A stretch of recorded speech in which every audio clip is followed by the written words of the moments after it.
Sebenarnya secara aturan dan undang-undang tidak ada kewajiban pemerintah ataupun provinsi lain melakukan diskriminasi terhadap plat nomor kendaraan apapun ya. Kita tidak perlu cemas, tidak perlu takut tentang hal itu. Yang kedua, himbauan saya kepada pemerintah Aceh melalui kebijakannya nantinya, kalau memang ini kita mau melakukan volume peningkatan dalam pendapatan pajak kendaraan, untuk balik nama itu kita putihkan. Kita putihkan saja. Memang Bobby kemarin itu sudah minta maaf ya, Gubernur Sumatera Utara sudah minta maaf, tidak, itu hanya sosialisasi dan tidak ada larangan ya untuk yang masyarakat Aceh saja, dan meminta maaf secara luas ya di media kemarin.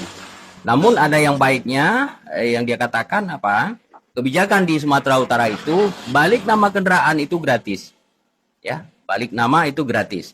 Dan itu yang mungkin semangat yang bisa kita adopsi untuk Provinsi Aceh, gratiskan saja. Jadi sehingga orang tadi seperti kata Pak Tajwi, orang masyarakat Aceh gemar membeli kendaraan di luar Aceh.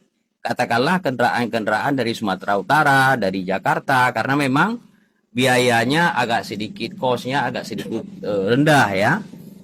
Itu mungkin ya terjadi kepayahan ketika balik nama.